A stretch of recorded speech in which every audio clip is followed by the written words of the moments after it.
My name's Anna.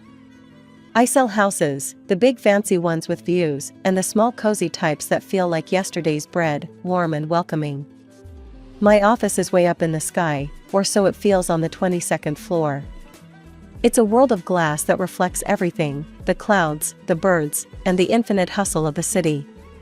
So, here's where it all starts. There's this guy, Mike. Not just any guy. The type that walks into a room and even the air takes notice. He started working at the firm next door about a year ago. The first time we met was by the coffee machine. It's one of those fancy ones that can do everything except drink the coffee for you. I was fighting with the machine, trying to get it to give me something strong enough to keep my eyelids from staging a protest. Need a hand? That was Mike. Smiling, like he knew the secret joke behind every little malfunction. Yeah, unless you know how to negotiate with a robot, I snapped back, more out of caffeine deprivation than any real annoyance. He laughed, that easy kind of laugh that's infectious. Let me try. These things are more sensitive than my mom's chihuahua. He fiddled a bit, pushed some buttons like he was playing an arcade game, and voila, the machine surrendered 2 cups of the darkest brew. Mike, he said, handing me one. Anna. Thanks, I replied, taking a sip. Heaven in a cup and just the jolt I needed. We started bumping into each other more. Coffee breaks turned into little chats about this and that. He was easy to talk to. He had a way of listening that made you want to tell him stuff you'd think was duller than watching paint dry. One day, we grabbed lunch together at a little cafe just a block away from our buildings. It was becoming a thing, us, talking. About work, movies, the mess of the world. You ever think about doing something else? Like, not selling houses? He asked once, picking at his sandwich like it was a puzzle. Nah, I shrugged. It's in my blood. Plus, I get a kick out of making people's dreams come true. What about you? Ever think of running away and joining the circus? He chuckled, shaking his head. Can't. My mom would miss me too much. There it was. Mike was a mama's boy. Not in a living in her basement playing video games way, but close. He lived with her, took care of her. Hell, she even came to his office sometimes, like she was checking in on her investment. I thought it was sweet. A bit odd, maybe, but sweet. I liked that he cared so much. It was rare. Life at the office and with Mike was like rolling with a fast current, and before I knew it, a year had whisked by. The casual lunches and coffee breaks had woven into something a lot tighter, a lot more serious.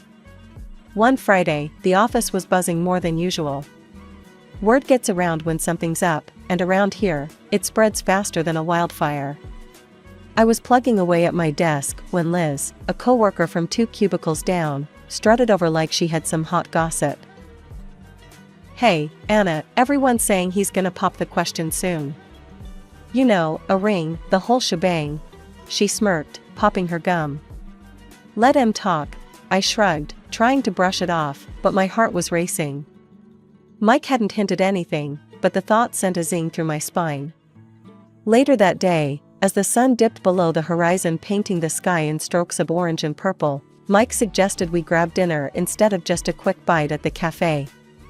Something about the way he said it, all nervous-like, had my stomach doing somersaults. We ended up at this cozy little Italian place he knew, tucked away from the usual hustle of the city. It was the kind of spot you'd miss if you weren't looking for it, with dim lighting and candles flickering on the tables. The conversation flowed easy, but I could tell Mike was edgy.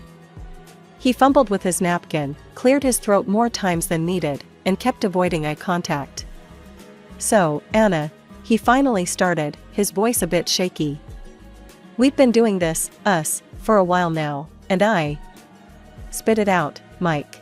You're killing me here, I cut in, half joking, half dying inside. He chuckled, that nervous sort of laugh that didn't reach his eyes.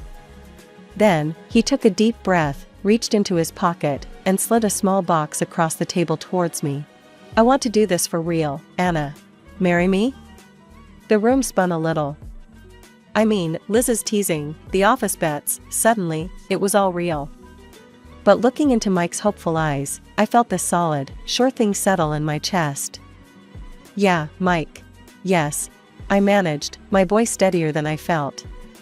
He grinned, relief washing over his face, and slipped the ring on my finger. It was simple, nothing too flashy, just like us. We spent the rest of the evening wrapped up in our little bubble, the chatter around us fading into a blur. The next week at work was like walking onto a stage. Heads turned, whispers followed me down the hall, and even the old-timers slapped Mike on the back and threw him knowing looks. And amid all the congratulations and cheeky comments, the bets came up again. Liz, with her big mouth, couldn't help herself. "Gotta say, Anna, didn't think you'd say yes. What's the over-under on this lasting then?" She laughed, nudging me. I rolled my eyes. "Place your bets, Liz. But we're in this for the long haul." "Hear that, folks? She's confident. Might want to reconsider your stakes," Liz announced to the room, which earned a round of laughter and more playful bets. But it was all noise. In that whirlwind of a moment, with a new ring on my finger and Mike by my side, the office could have fallen down around us, and I wouldn't have cared. We were doing this, and that's all that mattered. Our wedding was nothing fancy, just close friends and family in a small garden downtown. It was perfect, simple, intimate, and just about us. However, the real challenge started when we were supposed to set up our new life together. As we were packing up my apartment, Mike dropped the bomb. "Anna, I've been thinking. Mom and I have been living alone in this rented house since Dad passed. She won't feel good alone without me. What do you think about moving in with her? It could save us a ton on rent and bills." I sighed. It wasn't what I wanted, but how could I say no? He was right, his mom had been alone a lot. "Okay, let's give it a try," I conceded, trying to sound more upbeat than I felt. Moving day was a blur. His mom, Martha, welcomed us with open arms and an endless list of how things were done in her house. At first, it was fine. I thought, I can handle this. It's temporary. But as days turned into weeks, the true colors of living under Martha's roof began to show. She had rules for everything, from how laundry should be done to how the groceries should be stored. One evening, we were setting the table for dinner when she cornered me in the kitchen. "Anna, you need to start taking more responsibility around here. It's tradition for the daughter-in-law to handle the household," she stated firmly, her eyes pinning me in place. I was chopping vegetables, my hands stilling for a moment. "Martha, I work full-time, just like Mike. I'm happy to help, but we should split the chores equally." Mike walked in just then, and I looked to him for support. He was silent for a moment, then shrugged. "Mom's got a point, Anna. It's how she's always done things. Can't we just try it her way?" His words stung. I felt betrayed. How could he not see how unfair this was? 6 months in, the situation hadn't improved. If anything, it got worse. Martha started talking about moving to a bigger, more modern house. "Anna, you're in real estate. Start looking for something nice for us, a place where we can all live comfortably," she'd say, flipping through house listings. I tried to explain as gently as I could. "Martha, we really can't afford a new house right now. It's not just about finding a place, it's about being able to maintain it financially." She would wave off my concerns. "Nonsense. You'll find a good deal. You're good at your job, aren't you?" The pressure was mounting, and I felt trapped. I remembered the office bets about how long my marriage would last. It seemed everyone expected it to crumble. Determined not to give them that satisfaction, I gritted my teeth and bore it, hoping for a change. Just when I thought things couldn't get more chaotic, Mike's sister, Jen, showed up at our doorstep, tears streaming down her face, a toddler on her hip. The door barely swung open before she was halfway through it, her voice cracking with panic. "He kicked me out, Mike. He's done with me," said I cheated, which I didn't. She sobbed, collapsing into the hallway.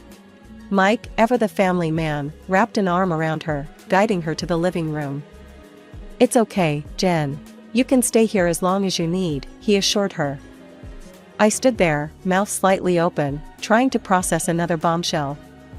As they settled down, I pulled Mike aside, my voice low. "Mike, this house is already packed. Maybe it's time we found our own place?"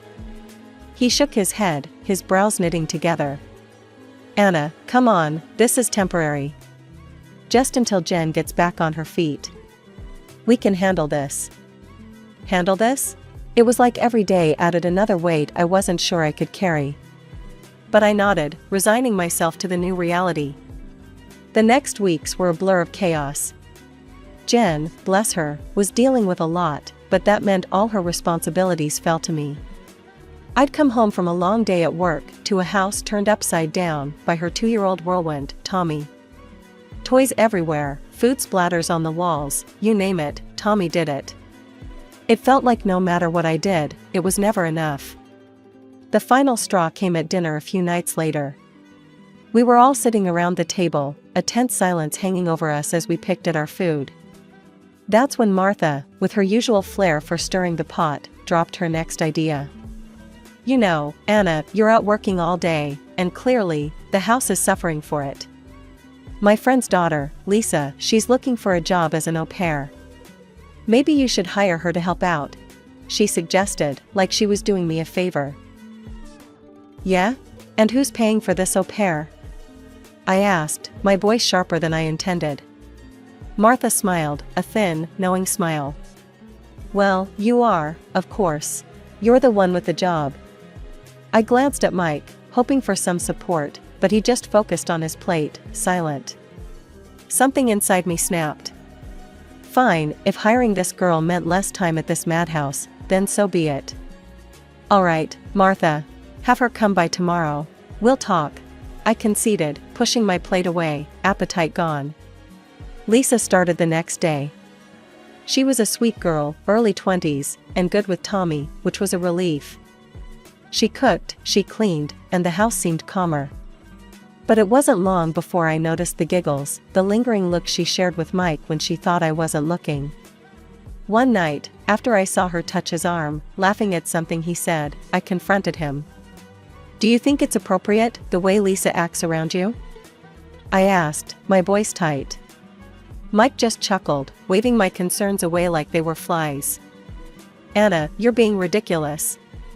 She's just a kid, and I've known her since she was in diapers. Don't be jealous." Jealous? Was I?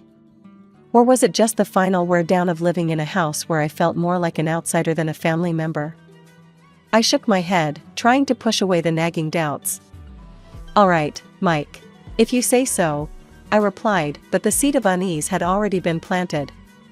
Living in a crowded house with your in-laws is like walking on eggshells, you never know which step will crack. But worse than the thin ice was the creeping realization that things were amiss. At first, it was a 20 here, a 50 there. Small change, maybe misplaced. Then it was earrings, a bracelet my grandma gave me. That kind of stuff doesn't just walk away. One evening, after noticing my favorite watch was gone, I confronted Lisa, the au pair. "Lisa, have you seen a silver watch around? It's missing." She gave me a wide-eyed innocent look. "Oh no, Anna, I haven't seen anything. Maybe it's lost?" Enough was enough. I installed hidden cameras in my room, a desperate move for desperate times. I wasn't going to accuse anyone without proof. But what I found blew the lid off any petty theft. It was a Wednesday, the kind of day where you just can't face going home. I sat in a cafe, laptop open, pretending to work, but really, I was watching the live feed from the camera. What I saw crushed me. Jen, Mike's sister, snuck into our room. She went straight for the drawer where I kept my jewelry, her movements too practiced. My heart sank.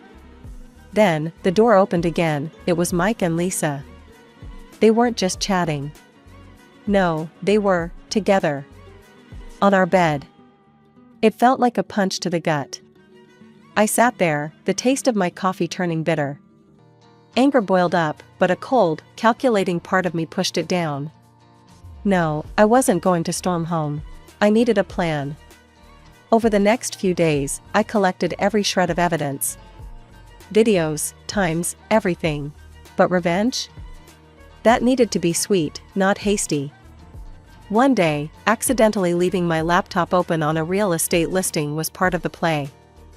It was a beautiful house, big yard, underpriced by half. Mike walked by, stopped, and stared at the screen. "What's this?" he asked, eyes lighting up. "Oh, just some listing I found." "Too bad we're not looking, huh?" I murmured, feigning disinterest. He grabbed the laptop, scrolling through the photos. "Are you kidding? This is perfect. Why wouldn't we look at this?" Martha came over, peering over his shoulder. "Oh, Mike. It's beautiful. Call them, now." Mike was practically bouncing as he dialed the number. "Hi, yes, I'm calling about the listing." "Yes, we want to put down a deposit."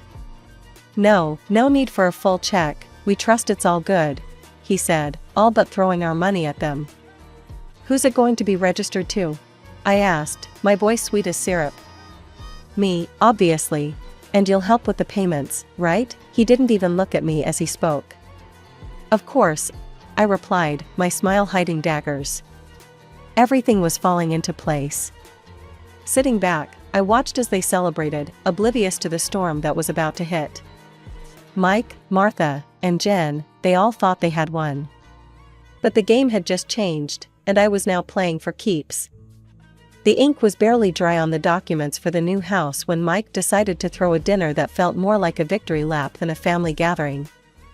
The entire crew was there, his mom, Martha, his sister, Jen, and yes, Lisa, who'd become too familiar in all the wrong ways. The dining room buzzed with a kind of giddy tension as I walked in, the air thick with smug satisfaction. Mike was grinning like a kid who'd just gotten away with stealing cookies. "All right, everyone, big news," Mike announced, standing at the head of the table with a glass of wine in hand. "We're moving into the new house next week. Mom, Jen, and, of course, Lisa here will be coming with me. Anna and Anna won't be joining us." Martha clapped her hands, almost bouncing in her chair. "Here are the divorce papers.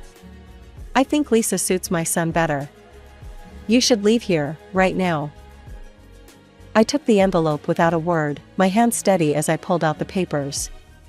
I looked around the table, at their expectant faces, waiting for me to break, to make a scene. But I didn't give them the satisfaction. Instead, I signed each page, each signature a silent seal on my exit from this twisted soap opera. I stood up, my chair scraping back loudly in the quiet that followed. "Enjoy the house," I said, my tone even, a small smile playing on my lips. I walked out with my head held high, their laughter echoing behind me. They thought they'd won, but the game was far from over. A week after I'd moved out, living in a small but peaceful apartment, I got a call from Sarah, a friend who lived near the new dream home. "Hey, you won't believe what's happening." Sarah's voice was a mix of concern and disbelief. "Your ex and his circus moved into the house, and now there's a major stink, literally. The whole neighborhood is complaining." "Oh? What's going on?" I asked, a knowing smile creeping across my face. "It's the sewage, Anna. Something's wrong with their pipes, sewage is leaking out onto the street. It's a disaster. They've had plumbers in all day." The news was a delicious twist I hadn't anticipated so soon. "They're in deep, you know. Mike's trying to sort it, but he's out of his depth. No money to fix it properly," Sarah continued, her voice almost sympathetic. As I hung up, I couldn't help but burst into laughter. The perfect house, the perfect scam. The victory they thought they had was crumbling, just like the pipes in their precious new home. And as for me? I was finally free, breathing air that smelled a lot sweeter than the one surrounding them. After signing those divorce papers, it wasn't just a matter of packing up my old life, but gearing up for a battle. First thing, I met with a lawyer, Mr. Davidson, a no-nonsense guy with a reputation for being a bulldog in court. I laid out everything, hidden camera footage, dates, times, the works. Mr. Davidson, scanning through the evidence with keen eyes, finally looked up, his expression grim yet oddly satisfied. "Anna, we have a solid case here. Infidelity, theft, you want to go to court, you'll likely seek compensation. That's exactly what I want, I told him, my voice steady, my resolve like steel. We filed for financial compensation for the betrayal and initiated a police complaint against Jen for theft. The days that followed were a blur of legal documents, meetings, and statements. Amidst this whirlwind, word got out about the divorce and everything else. I braced for whispers, for pity, or worse, mockery at work. But it never came. Instead, there was an unexpected wave of support. But not everyone was supportive. One afternoon, as I was walking out of a meeting, I saw her, Martha, storming into the office like it was her own house, fury radiating off her in waves. "Anna, you think you can just destroy my family and get away with it?" she screamed across the lobby. The office fell silent. Everyone's eyes were on us. I stood my ground. "Martha, you need to leave. Now." She took a step forward, her finger pointed accusingly. "I won't let you do this to us." Before she could continue, I gestured to the security guards. "Please escort her out. She's not welcome here." The guards were quick to react, taking Martha by the arms and leading her away as she continued to shout and struggle. It was a sad, desperate scene. The following week saw the legal battles unfold. Mike, faced with undeniable evidence, settled out of court, agreeing to a lump sum as compensation. His face, when he signed the papers, was a mix of anger and humiliation. Jen, caught red-handed on video, received a conditional sentence and was ordered to return all stolen items. Adding to their downfall, Mike became a joke at work. People would subtly lift their noses as he passed, snickering about the man from the stinky house. It wasn't long before he couldn't take it anymore and resigned. His departure made my daily life a lot easier. Not seeing him every day was a relief I hadn't expected.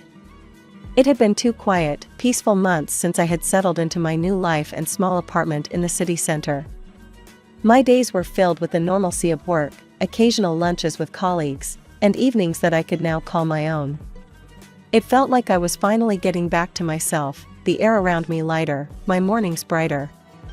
But, like a shadow from the past, my phone rang one afternoon.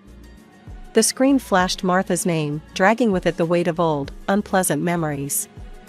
I hesitated but answered, curious despite myself. "Anna, you need to help us." Martha's voice came through, strained and desperate. It was so different from the last time we spoke, filled with accusations and anger. "What's wrong, Martha?" I asked, though a part of me already wanted to hang up. "It's this house. It's falling apart. The smell is unbearable, and we can't even use the bathrooms properly because of the sewage issues. Mike's drowning in debt because of the repairs," she explained, her voice cracking. I paused, taking in her words. The schadenfreude was tempting, but I pushed it aside. "Martha, Mike chose that house. He refused a proper inspection. What did you expect?" "But, Anna, we didn't know. His girlfriend left him, and Jen, she's gone too, ran off with some guy, leaving her son behind. We're struggling," she continued, pleading now. I sighed, the old anger and frustration stirring in my chest. "Martha, Mike made his decision without thinking of the consequences. You all supported him then. I'm sorry, but you're on your own."